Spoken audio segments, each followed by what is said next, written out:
Sorcerer's apprentice. Chapter 1. A task for Max. Max has spent all morning cleaning the sorcerer's workshop and he still hasn't finished. Wash this, polish that, I'm fed up with it. How will I ever learn to be a sorcerer like Sticklewick? He moaned. He never let me do any magic. Just then, Max heard footsteps on the stone staircase. Uh-oh, that's him. Back to work. A moment later, Sticklewick appeared. Max, I had to go into town, he announced, with a long shopping list. I used the last of dragon's eggs yesterday and we're out of goblin toenails. Maybe I'll get a tube of pixie earwax too. He was astonished. Sticklewick had never left him alone in the castle before. Yippee, a free afternoon. I can explore the dungeon and swim in the moat, he thought, or just sit in the sun and do nothing at all. There's plenty to do while I'm out, Sticklewick went on. For a start, this floor could do with a good scrub. Look, I just stepped on a toadstool, but filled up the water tank first. I'm almost empty. Max groaned. It always took hours to fetch enough water to fill the tank, and it was such hard work. Rats, there goes my free afternoon. That should keep him out of mischief. Oh, and one more thing, Sticklewick added. Don't try any spells, he frowned, or I'll turn into a tadpole. He threatened. His eyebrows burstly. With that, there was a flash of light and a puff of purple smoke. The sorcerer was gone. Chapter 2. Max's plan. Well, don't just stand there, croaked a little voice. You have work to do. It was Tabitha. Sticklewick's toad. Oh, hop it, said Max crossly. I've been working all morning. I need a rest first. There's no need to be rude, said Tabitha, hopping on a broomstick. Max didn't reply, since Tabitha, perched on the broomstick, had given him a brilliant idea. Last week, Sticklewick had cast a spell on broomstick. It had come to life and done everything the sorcerer asked. I'm sure I can remember the words, Max thought constantly. How hard can it be? You're up to something, said Tabitha. You'd been better not to try any spells. You heard what Sticklewick says. Don't be such a sport, said Max. What harm can it do? Anyway, he wouldn't know. Max closed his eyes and thought for a moment. Taking a big deep breath, he says the magic word. Root and branch of old oak tree, bring this broom to life for me. All at once, the broom began to twitch. It shook, and it suddenly, then slowly, it grew 2 skinny arms and 2 skinny legs. Wow, I did it!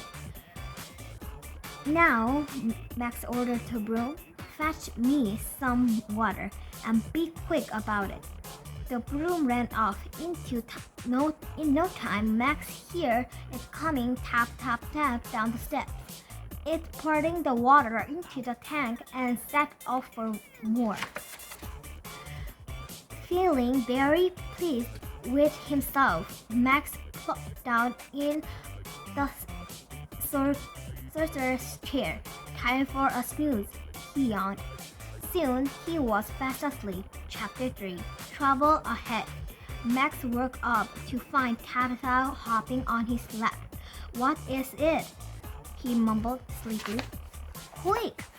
croaked Tabitha. "The tank is overflowing and the broom won't stop." Max jumped to his feet. Water was sloshing over the sides of the tank, and the broom was clattering down the steps again. "Stop!" he shouted. "That's enough!" But the broom took notice. Stream of water pouring across the floor. "Oh no! Now what?" "Grace, stuttering sorcerers, just say the spell," began Tabitha. "What spell?" asked Max, puzzled. Then he remembered. Of course, he needed a spell to make the broom stop. "Oh no," he groaned. I don't think I actually know it." Oh boy. By now, the water was ankle deep, and still the broom was fetched more. "I know," cried Max. Splash across the floor. I looked in Sticklewick's spells book. "Let's see, magic." Max filled through page after page. "This is hopeless," he wailed. "There are thousands of spells here. I never find the right one. What am I going to do?" "You could chop the broom up," said Tabitha helpfully. "Good thing," said Max. He grabbed a hatchet, lifted it high above his hand, and swung it downward. With a loud crack, the broomstick spilled in two. Chapter 4. Double Trouble. "That was close," said Max with a sigh of relief. "Thanks, Tabitha, you're brilliant." "Tabitha, what's wrong?" "Look at the broom." Max's eye opened wide. The two pieces of broom were moving, and each piece was glowing new arms and legs. Faster than ever, the broom raced off for more waters. "I'm in a big trouble now," said Max, glowing. In no time, the broom were back, sloshing water everywhere. Max tried to stop them. He tried to tripping them. He even tried to sit on them, but it was no use. "I give up," said Max, miserable. Sticklewick is going to be furious. I wonder what it's like to be a tadpole." Meanwhile, the broom was still dashing in and out, up and down the step all the time. The water was getting deeper. Soon it reached Max's knees. Then his waist, then his chest. "I wish I could swim." Splash, splosh. The broom throwing a few more pails of water into the room. Waves washed across the workshop. Tabitha shot past, trying to surf. "Oof, oof." Me flash pop. I warned you not to try any spells," she spurred, spilling out water. "Maybe next time you'll listen to me." "If this goes on, there wouldn't be a next time," muttered Max desperately. "Help!" he yelled, climbed onto the table. Somebody help! But he knew there was no one around to hear. Chapter 5. Sorcerer to the rescue. Suddenly there was a loud pop. Sticklewick appeared in a shower of green sparks. What on earth? Before he could catch his breath, the two brooms fell down the steps and flowing yet more water into the workshop. "Galloping goblins!"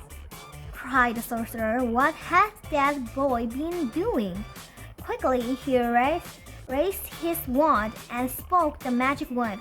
Eye of bats and tooth of boar, return to how you were before. In a flash, one of the broom vanished. The other whizzed across the room and stood near to one side. Finally, with a loud glow, glow, glow, the water began to drown away. Nervously, Max clambered down for the table. His knee felt weak. I'm in for it now.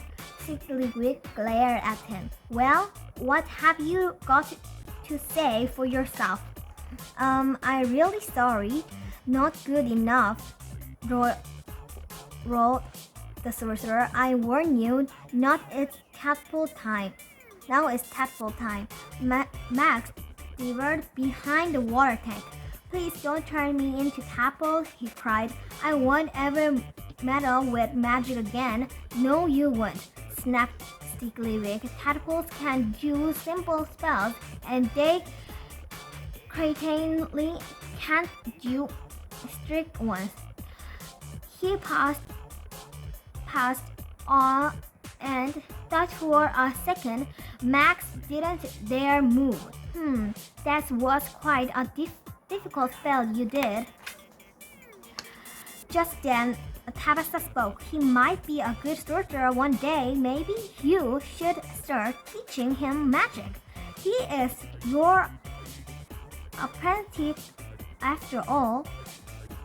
Maybe, said Stigglywick, but first clean up here. He turned to Max, and if you ever disobey me again, you'll be frogsport in the moat. From that day on, Max was perfect pupil. Soon he learned how to do spells perfectly, and when he grew up, he became a great sorcerer. Art thought he was always a little afraid of broomsticks. The end.